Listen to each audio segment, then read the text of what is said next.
უალტერნატივოდ მიიჩნევს დავით მიქაბერიძე საქართველოს დელეგაციის მიერ მიღებულ გადაწყვეტილებას ევროსაბჭოს საპარლამენტო ასამბლეაში მუშაობის შეწყვეტის შესახებ. ზესტაფონის საკრებულოში მმართველი პარტიის უმრავლესობის წევრის თქმით, საერთაშორისო დოკუმენტის დათქმები მიუღებელი და საფუძველს მოკლებულია. დავით მიქაბერიძის განცხადებით, მისი შინაარსი უგულებელყოფს 1,100,000-ზე მეტი ამომრჩევლის ნებას, რომლებმაც მხარი დაუჭირეს მმართველ გუნდს. მოთხოვნა დაუჭდათ იმისა, რომ ჩვენ არჩევნებს ჩავატარებდით აპრილში და მიიღებდნენ ასე ვთქვათ მათი წარმომადგენლები და კიდევ მარცხით დამთავრდებოდა ეს არჩევნები, ეს უნდათ მაგათ, ეს არის მოლოდინი მაგათი, მაგრამ ძალიან დაუცვლოდათ იმები ჩვენი ასე ვთქვათ შეფასებით და განმოსახედით, არავითარი არჩევნები არ ჩატარდება, არჩევნები ჩატარდება 2028 წელში და ეს ქართველი ხალხი, რომლებაც ეს დაუჭირა მხარი, მე დარწმუნებული ვარ, რომ ის კურსი რა კურსი და ჩვენ დღეს მივდივართ, ჩვენს მეგობრებს ასე ვთქვათ, თანამეგობრობასთან ასე ვთქვათ, ჩვენ ევროპულ მეგობრებთან ერთად, რომლებსაც ჩვენ ზიაკარის რეჟიმი ყოველთვის ასე ვთქვათ, ამოქმედებული გვაქვს, ვფიქრობ, რომ ჩვენი გადაწყვეტილება იმ ასამბლეასთან დაკავშირებით, რომელსაც არც თუ ისე დიდი ფუნქცია გვაქვს, ეს დღესობით არავითარ ასე ვთქვათ, ნეგატიურ ზეგავლენას ვერ მოახდენს საქართველოსთვის.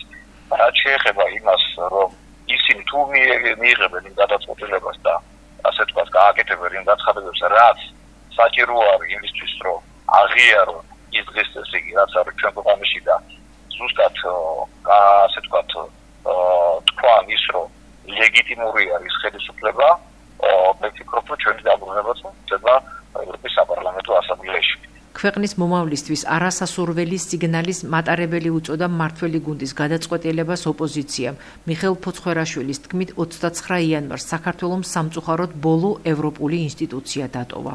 გუშინ სამწუხაროდ ბოლო ევროპული ინსტიტუცია დავტოვეთ, ეს არ მოხდარა შევნაძის პერიოდშიდაც კი 1999 წლიდან ვარ ჩვენ ევროსაბჭოს წევრი და ჩვენ დავტოვეთ. პრინციპში ეს დატოვებაც კომიკური არის. ევროსაბჭო ისედაც გვრიცხავდა ჩვენ აპრილის თვიდან თუ კი არ შევასრულებდით ამ მოთხოვნებს და ბუნებრივია ჩვენი ხელისუფლება ამ მოთხოვნების შემსრულებელი არ არის და სანამ გვრიცხავდნენ ოფიციალურად დაასრულა ხელისუფლება და თვითონ დატოვა ბოლო ევროპული ინსტიტუცია. ეს იქნება ბუნებრივია სახელმწიფოსთვის უმწვავეს და სახელმწიფოს მომავლისთვის ძალიან ცუდი სიგნალის მატარებელი.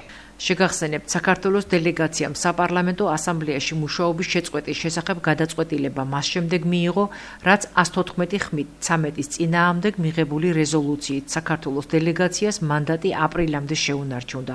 დოკუმენტში მთავარ მოთხოვნად ჩაიწერა ახალი არჩევნების ჩატარება და პოლიტპატიმრების გათავისუფლება.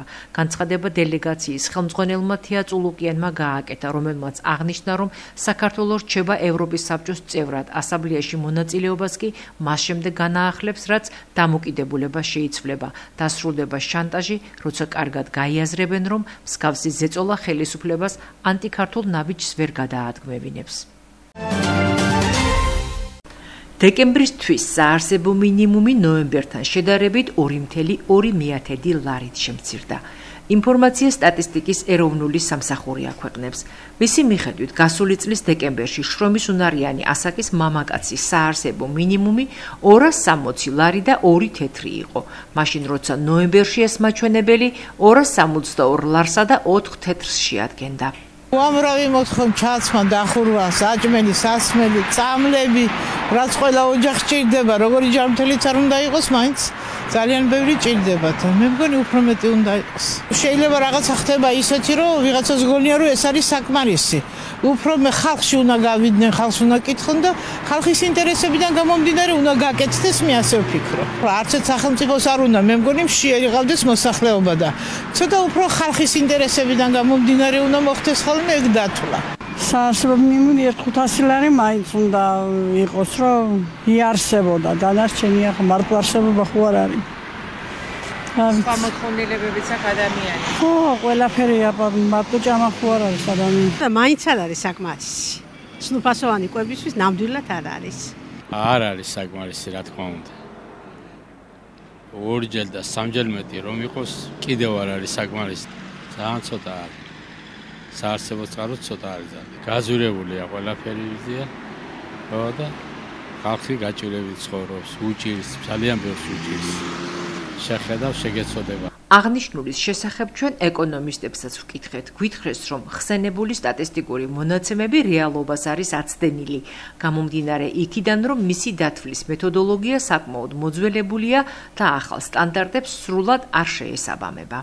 ანუ მინიმალური სამხაროო კალათა შედგება 40 დასახელების პროდუქტისგან და სტატისტიკის სამსახური აკვირდება ამ პროდუქტებზე ფასებს, გაიზარდა თუ შემცირდა, აქედან გამომდინარე აგრეგირებული, ანუ შემაჯამებელი ციფრი გამოყავს და ანგარიშობს ერთ შრომის უნარიან მამაკაცის საარსებო მინიმუმს. ციფრი ცოტა ახლა საკამათოა და ხშირად იწვევს მათ შორის სპეციალისტებში კამათს. მეც მოსახლეობაშიც მეც ხშირად მithქვამს ადრე თქვენ ტელევიზიაშიდაც ასევე, რომ ეს საარსებო მინიმუმის გამოანგარიშება სტატისტიკის ეროვნული სამსახური ახდენს სწორად არსებული მეთოდოლოგიიდან გამომდინარე. ანუ ის მეთოდოლოგიას ვერ აცდება. ახლა რასად არის გამოსავალი? მეთოდოლოგიის დახვეწაშია გამოსავალი. ეს მეთოდოლოგია მიღებული იქნა თითქმის 20 წელზე მეტი ხნის წინ. ამიტომ მის მერე გარკვეული ცვლილებები განიცადა ჩვენმა ეკონომიკამ, რეგიონის ეკონომიკამ, სოფლიო ეკონომიკამ. იქ ცვლილებას საჭიროებს ასევე კალორიების რაოდენობა, რა ჭირდება ადამიანს. ხშირ შემთხვევაში ადრე ეს სპეციალისტების მიერაც იყო ნათქვამი, ჯანდაცვის სფეროს სპეციალისტების მიერ, რომ როდესაც ეს მეთოდოლოგია მიიღეს, ხელოვნურად იყო დაწეული კილოკალორიების რაოდენობაც. 20 წელზე მეტი ხნის წინ. ანუ ადამიანს ფაქტიურად რა კილოკალორიები ჭირდება, იქედან გამომდინარე თუ ვიანგარიშებთ რეალურად, ეს ციფრი შეიძლება გარკვეულად გაიზარდოს. ანუ გამოსავალი ეს მეთოდოლოგიის დახვეწა და მეთოდოლოგიის დახვეწიდან გამომდინარე სტატისტიკის სამსახური მიიღებს ციფრს და სტატისტიკის სამსახურის შესაბამისად რეალობასთან ახლოს და მთავრობასაც მიეწოდება უფრო ობიექტური ინფორმაცია მიმართულებით. ჩვენ ვამბობთ იმაზე, რომ ქვეყანაში ორნიშნა ეკონომიკური ზრდა არის, რომ საშუალო ხელფასი იზრდება და ასე შემდეგ, მაშინ იქვე რჩება კითხვა, რომ რატო არ უნდა იზრდებოდეს შესაბამისად, თუნდაც შესაბამისად საარსებო მინიმუმის ზომა და ალბათ არის საფიქრალი, მე ვხედავ აქ შესაძლებლობებს, უბრალოდ აქ პოლიტიკური გადაწყვეტილება მისაღები და მიმაჩნია, რომ ამის დრო არის დამდგარი, იმიტომ რომ ბოლო წლებში სტაბილურად ეს მეთოდიკა არის, რაც არის ახლა მიღებული და მგონია, რომ საჭიროებს უფრო მეტ გადაახედვას. უნდა აღინიშნოს, რომ 2024 წლის დეკემბრის ეს მონაცემი წინა წლის ანალოგიურ პერიოდთან შედარებით 10 ლარითა და 6 თეთრით მეტია. ჭანტურიას 4-ში ყოფილი საკომშენის ტერიტორიაზე 4000 კვადრატული მეტრი ფართობით დაახლოებით 20 წელია ოლეგ კაპანაძისა და მისი კიდევ ერთი პარტნიორის საკუთრებას წარმოადგენს. გვეუბნება, რომ ტერიტორიაზე, სადაც სხვადასხვა ტიპის შენობა ნაგებობებია განთავსებული, მას თავისუფალი გადაადგილება არ შეუძლია. გამომდინარე იქიდან, რომ თვითნებურად აყენებენ მანქანებს, უმეტესობა კი დღის განმავლობაში ადგილზე უნებართვოდ ტოვებს კიდეც. ამ ეტაპზე მესაკუთრე რეკონსტრუქციას გეგმავს, თუმცა აღნიშნული საკითხი მისთვის სერიოზულ დაბრკოლებას წარმოადგენს. ოლეგ კაპანაძე ადგილობრივ ხელისუფლებას თხოვს, რომ აქ შესაბამისი საგზაო ნიშანი განთავსდეს. 20 წელიწადია რაც ამ ტერიტორიას ვფლობ და ვიყავი კომშენის დირექტორი ბოლო პერიოდში. ეს არის საკომშენის ყოფილი ტერიტორია, რომელიც გაიყიდა მერე და უშევიძინეთ ორმა. 4000 კვადრატული მეტრია სული ეს პარტი. თავისი ადმინისტრაციული შენობებით საწყობიანი ყველაფერია. ვერ მოვაწესრიგე, ვერ გავაკეთე, იმიტომ რომ მანქანებით გარან ვერ შემოვდივარ. სატვირთო მანქანით განსაკუთრებით, მსუბუქი მანქანითაც შემოსვლას მიჭირს და არავინ ამაზე ყურადღებას არ აქვს. თხოვე ყველას, რომ დაესვათ ნიშანი, რომ აქ მანქანების დგომა არ შეიძლება. მაგრამ ამას ვერ მივახცია. ბოდიში მინდა მოუხადო ყველას, ძველი შენობა, ძველი მინდა რეკონსტრუქცია გავაკეთო, ღმერთმა დაგვიფაროს, რომ მოხდეს რაიმე და დამიჭერე. ვერ მივახცია იმას, რომ აქ შემოვიდე თავისუფლად, მანქანების დგომის გარეშე.